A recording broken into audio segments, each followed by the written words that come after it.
कि आज का ये जो कार्यक्रम है दिनांक 9 मई का आर्य समाज घरोंडा, महिला आर्य समाज और आर्य वीरदल तीनों के तत्वाधान में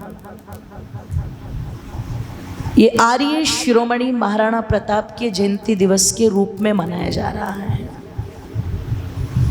जिसके संदर्भ में आप उनकी बहुत ही गौरवमयी गाथा को अभी पूज्य पंडित जी के मुखारविंद से सुन रहे थे।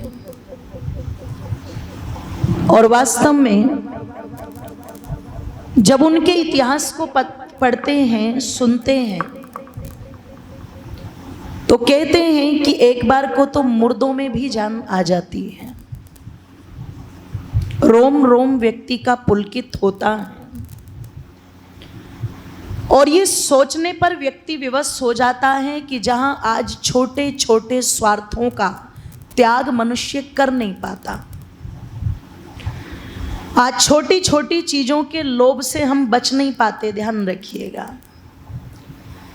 आज मनुष्य की मानसिकता कुछ इस प्रकार की बन गई है कि यदि थोड़ा सा लाभ उसको दूसरी जगह कहीं ज़्यादा दिखाई दे रहा है तो व्यक्ति पक्ष विपक्ष बदलने में देर बोलो नहीं लगाता। और शायद मनुष्य के उसी लालची मानसिकता और उसी स्वार्थी विचारों का ये परिणाम है कि वर्तमान में कुछ नेता, राजनेता ऐसे भी आ गए हैं जो मुफ्त का लालच दे करके अपना प्रभाव जमाने में लगे हुए हैं। और जहाँ पर ये मुफ्तखोरी की बात की जाती है वहाँ पर आप हालात देख सकते हो, जैसे श्रीलंका के वर्तमान में जो हालात हैं, जहाँ पर ये फ्री की बात उठाई जाएगी वहाँ पर भविष्य में आगे चल करके यही हालात बनेंगे। इसमें किसी भी प्रकार की शंका बोलो रखिएगा मत, स्थिति होनी ही है। तो ये मानसिकता बतलाती है कि व्यक्ति छोटे से लालच को भी त्याग नहीं पाता। और मैं तो कई बार कहा करती हूँ कि मनुष्य का जो स्वभाव है वो कुछ इस प्रकार का स्वार्थी हो चुका है। कहते हैं ना, सेल्फी ले लो, सेल्फी ले लो। तो सेल्फी लेने वाले इस युग में इतने सेल्फिश हो गए हैं लोग कि टमाटर और प्याज के भाव बढ़ जाएं तो सरकारें उतर भी जाती हैं, और भाव उतर जाएं तो सरकारें बोल दो जरा बन भी जाती। आप सोचिएगा जरा, इस प्रकार के वातावरण में, इस प्रकार के युग में यदि आपको किसी ऐसे महापुरुष की जीवनी सुनाई जाए कि जिसके पास में उदयपुर के राजसी ठाठ हो, जिसको मेरी माताओं बंधुओं मखमल के गद्दों पर सोना प्राप्त हो रहा हो, और जो व्यक्ति यदि भोजन भी करता है तो हमारी और आपकी तरह स्टील या कांच के बर्तनों में नहीं, सोने चांदी के बर्तनों में उस समय भोजन करता हूं। पता लगा जिस व्यक्ति की एक बनी बनाई पूरी की पूरी रियासत हो, और उस पूरी की पूरी रियासत को छोड़ करके, मखमल के गद्दों को छोड़ करके, 56 भोगों को छोड़ करके, सोने चांदी के बर्तनों को छोड़ करके, जिस व्यक्ति ने 2 साल नहीं, 10 साल नहीं, पूरे के पूरे 36 साल, कम तो नहीं है ना। आज हम मर्यादा पुरुषोत्तम श्री राम जी को पूज्य मानते हैं, और श्री राम जी के जीवन का जब कोई सबसे मुख्य बिंदु उठाया जाता है तो उसमें एक मुख्य बिंदु यह होता है कि उन्होंने अपने माता पिता के कहने से 14 वर्ष के लिए वनों की बोलो राह पकड़ ली थी और अयोध्या जैसे विशाल राज्य का त्याग कर दिया था। राम हमारे लिए वंदनीय है, अभिनंदनीय है। पर इतिहास के पन्नों को अगर टटोल करके पढ़ोगे, क्योंकि ये इतिहासकारों ने धूल खाने के लिए नहीं लिखे थे, ये लिखे थे कि आगे आने वाली जो पीढ़ियां हैं इनसे प्रेरणा लेंगी, और प्रेरणा लेकर के जो त्याग और तप इनके जीवन में रहा है उनको अपनाएगी। पर इतिहासकारों को भी क्या पता था, बुरा मत मानिएगा, पहले ही हाथ जोड़ लेती हूं कि जिन लोगों के तुम इतिहास के पन्ने रंगने जा रहे हो, आगे चल कर के उन्हीं के वंशज शराब और अय्यासियों में डूब जाएंगे। और जो जाति अपने गौरवमयी इतिहास को याद नहीं रखती, जो अपने पूर्वजों के बलिदान को याद नहीं रखती, मैं बड़ी जिम्मेदारी के साथ में ये बात मंच पर बैठ कर के कह रही हूं, उसके मिटने में भी देर, जोर से बोलो, लगती नहीं है। ध्यान रखिएगा, उसके मिटने में देर नहीं लगती है। इसलिए जो इतिहास लिखे गए थे वो इसीलिए लिखे गए थे कि उनसे प्रेरणा ली जाए। जब हम 14 वर्ष के वनवास को इतना महत्व देते हैं कि हमने श्री राम के मंदिर बना करके उनको पूजना शुरू कर दिया। बंधुओं, एक बार चिंतन करना, वहां पर 36 वर्ष का वनवास कोई छोटा वनवास नहीं होता। और यहां तो चलो कैकेयी ने अपने मोहपाश में बांध करके महाराज दशरथ से वचन मांगे, तब जाकर के राम को वनवास जाना पड़ा। लेकिन यदि महाराणा प्रताप की जीवनी को आप पढ़ेंगे तो किसी ने खड़े होकर के कहा नहीं था महाराणा प्रताप से कि आप उदयपुर के महलों को छोड़ करके जंगलों की राह पकड़ लो। पर जब बप्पा रावल के इतिहास को पढ़ा होगा राणा ने, जब अपने दादा राणा सांगा के इतिहास को पढ़ा होगा, जब पता चला होगा कि उनके पिता महाराज उदय सिंह, जिनके प्राण बचाने के लिए एक देवी ने अपने बच्चे तक का बलिदान कर दिया था, त्याग कर दिया था, तो महाराणा प्रताप के खून खोल गया होगा। ध्यान रखिएगा। और तब जाकर के ये निर्णय लिया होगा कि अगर मेवाड़ को आजाद कराना है तो यहाँ से निकलना पड़ेगा। क्योंकि ध्यान रखिएगा, कोई फूल भी जब तक डाली से टूटता नहीं है ना, तो वो किसी मंदिर में या किसी माला में गुथने के काबिल, जोर से बोलो, बनता नहीं है। ध्यान रखिएगा। महाराणा प्रताप ने अपने पूर्वजों के इतिहास को पढ़ा था। उन्होंने पढ़ा था कि उनके दादा राणा सांगा का बलिदान क्या था, उनकी दादी रानी कर्मवती का जीवन कैसा था। और कभी पढ़िएगा उस इतिहास को, कहते हैं जब उदय सिंह बहुत छोटे थे और राणा सांगा नहीं रहे और रानी कर्मवती गोद में लेटे हुए अपने बच्चे को देख रही हैं और अपनी तरफ देखती हैं, मेरे पति नहीं रहे और मेरी भी हालत ठीक नहीं रहती, अगर मुझे कुछ हो गया तो जो ये सिसोदिया वंश का आखिरी चिराग है, इसको बचाएगा कौन। कहते हैं रानी कर्मवती ने ये विचार किया, आ रही हूं, जरा ध्यान से सुनिएगा। और विचार करके उस पूरे महल में अपनी दृष्टि दौड़ाई। कहते हैं जब उस पूरे के पूरे महल में अपनी दृष्टि दौड़ाई है तो कोई भी विश्वास का पात्र नजर नहीं आया जिसके हाथ में अपने बच्चे को सौंप सके। उस पूरे के पूरे महल में दृष्टि दौड़ा करके कहते हैं एक दाई माँ जो थी, उदय सिंह को देख रेख करने का काम जो करती थी, जिसका नाम क्या था बोलो माताओं, पता है? ओहो, माताएं तो साइलेंट मोड पकड़ गई बिल्कुल। धन्यवाद, बहुत बहुत धन्यवाद। पन्ना धाय। कहते पन्ना धाय को अपने पास में बुलाया और पास में बुला कर के कहती है, पन्ना किसी पर विश्वास नहीं है, सत्ता के लोभ ही अजगर की तरह फन फैला करके खड़े हैं और मेरी गोद में सिसोदिया वंश का आखिरी चिराग है। अगर ये दीपक भी बुझ गया तो सोचो ये खानदान यही समाप्त हो जाएगा। और अगर इसको बचाना है तो सुन, कहते हैं जन्म देने वाली जननी होती है, पर मां कहलाने की अधिकारी कौन होती है? जो निर्माण करती है। माता निर्माता भवती है। मैंने इसको जन्म दिया है पर निर्माण करने का अधिकार मैं तुझे देकर के जा रही हूं। तेरा भी एक बच्चा है और एक बच्चा ये है, मैं तुझे दो दो बेटों की मां होने का सौभाग्य देकर के जा रही हूं। पन्ना वचन दे, उदय सिंह के प्राणों की रक्षा करेगी। ओ मेरी माताओं, साधारण सी दाई मां थी। कर्मवती ने ये नहीं कह दिया था कि बदले में आधा राज्य ले लेना या आधा कोष ले लेना, केवल बच्चे के संरक्षण की बात कही थी।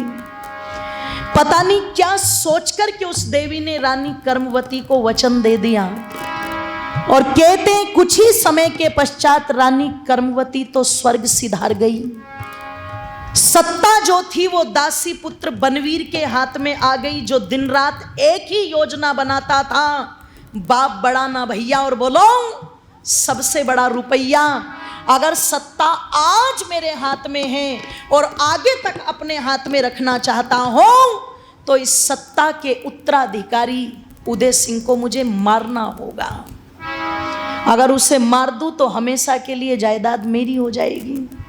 कहते ना घर का भेदी, जोर से बोलो, हमेशा गद्दारी शुरू ही वहीं से होती है।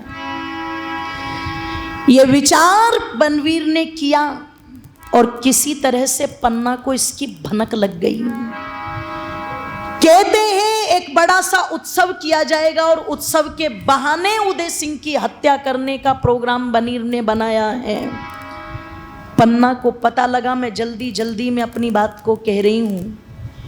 एक टोकरी में उदय सिंह को पुराने से वस्त्र पहना करके, फूल आदि कुछ रख करके किरत नाम के एक सैनिक के हाथ बाहर निकलवा दिया महल से, और व्यवस्था कुछ इस प्रकार कर दी कि कहां पर जाकर के उदय सिंह को रखा जाए। और कहते हैं जो राजसी वस्त्र उदय सिंह के उतारे थे, निवेदन कर दूं, वो किसको पहना दिए पन्ना ने? बोलो, अपने बेटे को पहना दिए। छोटा सा बेटा जिसका नाम था चंदन, दुधमुहा बेटा था।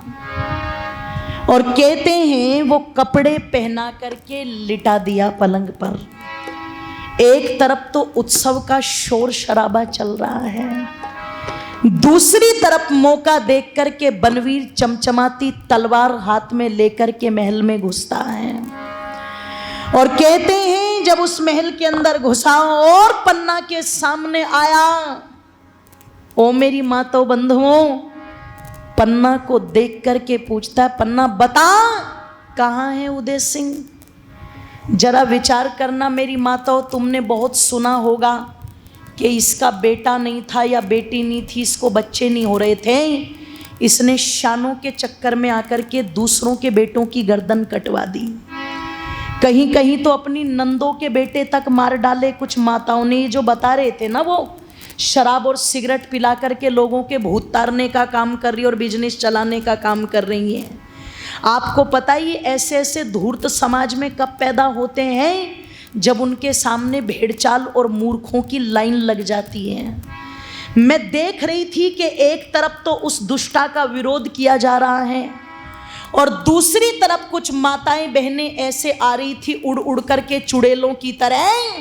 बोले जी म्हारे तो आराम लगा, म्हारे तो ये हो गया, म्हारे तो वो हो गया, से गर्दन हिला हिला के बोल रही थी। बोले जी मैं तो ये ठीक हो गया और मेरा तो कैंसर ठीक हो गया। अगर इनके बैठने से कैंसर ठीक होते हैं तो इन बड़े बड़े हॉस्पिटलों की फिर कोई ज़रूरत?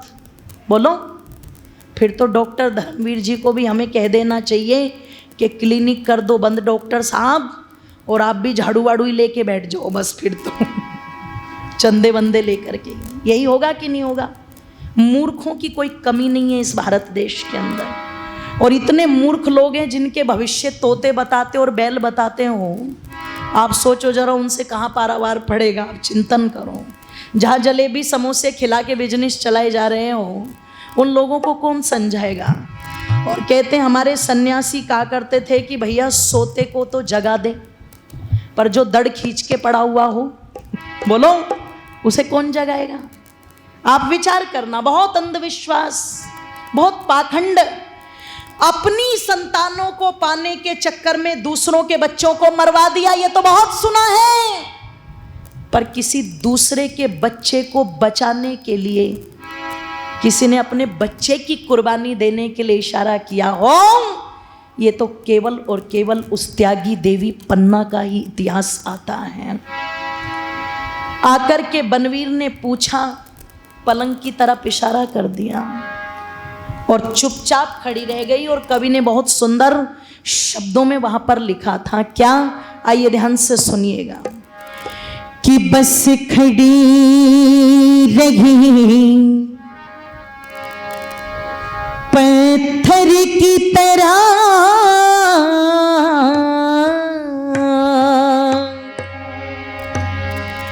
कि बस खड़ी रही पत्थर की तरह, उंगली का इशारा करके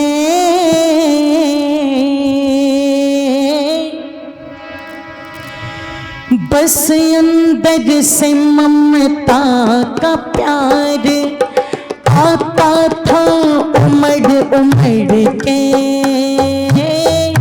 अंदर से ममता का प्यार आता था उमड़ उमड़ के, बस खड़ी रही पत्थर की तरह, बस खड़ी रही पत्थर की तरह, उंगली का इशारा करके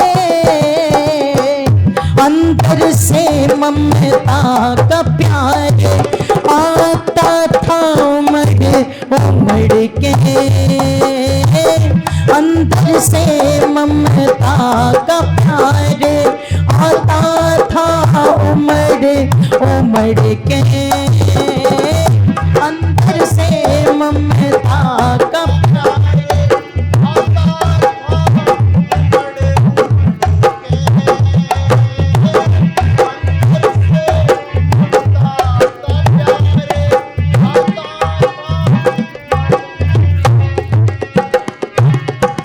कहते हैं तलवार हाथ में है और पन्ना देख रही है, क्या देख रही थी पन्ना अपने बेटे की तस्वीर को, शॉल में लिपटे कोमल कोमल सुंदर से शरीर को, शॉल में लिपटे कोमल कोमल सुंदर से शरीर को, राज की सत्ता ने पागल बना दिया आज बनवीर को, जालिम ने बच्चे के पेट में घोंप दिया शमशीर को, जालिम ने बच्चे के पेट में घोंप दिया शमशीर को, एक चीख निकली लहू लाग्या, एक चीख निकली लहू लाग्या, चारों ओर खंजर के, अंदर से ममता का प्यार आता था उमड़ उमड़ के, अंदर से ममता का प्यार आता था उमड़ उमड़ के, बस खड़ी रही पत्थर की तरह, बस खड़ी रही पत्थर की तरह, उंगली का इशारा करके अंदर से ममता का प्यार आता था उमड़ उमड़ के, अंदर से ममता का प्यार आता था उमड़ उमड़ के, अंदर से ममता का प्यार आता था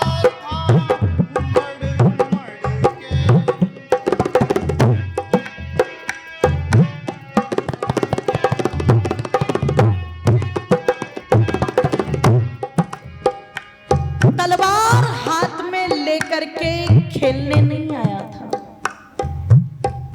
आप सोचना मेरी माताओं, जिस मां ने 9 महीने गर्भ में रखा और कहते हैं बच्चे तो माँ बाप के लिए त्याग करे या ना करे, पर माता पिता अपने प्राणों तक को न्योछावर कर देते हैं। आप चिंतन करना, आज उसी माँ की आंखों के सामने उसका लाल कट रहा है गाजर मूली की तरह, और जिसके मुंह से चीख तक ना निकली हो, आप सोचना उस देवी का त्याग कितना बड़ा था। और कहते हैं जब काट पीट करके बनवीर हंसता हुआ चला गया, ये सोच के कि अब तो रास्ता साफ है, पत्थर की मूर्ति की तरह खड़ी हुई।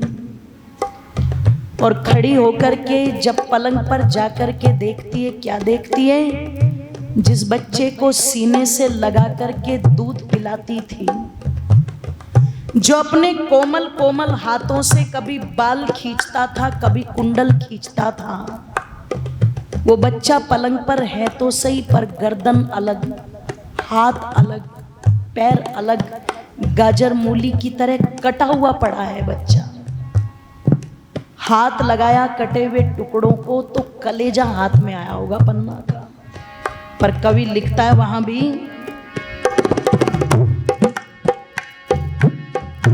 चला गया हंसता हत्यारा, खून में हाथों को रंग कर, जाने माँ का जाया खो के, आंसू छिप गए आज किधर, जाने माँ का जाया खो के, आंसू छिप गए बिस्तर पर पड़ी हुई थी, कपड़े हो गए खून से तरे, नाम किसी का रोशन कर गया जग में आज कोई मर कर, नाम किसी का रोशन कर गया जग में आज कोई मर कर, नाम तेरा ओ पाषाण हृदय माता गया, ओ पाषाण हृदय माता गया, तेरा नाम अमर करके, अंदर से ममता का प्यार आता था उमड़ उमड़ के, अंदर से ममता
ये राशि दे करके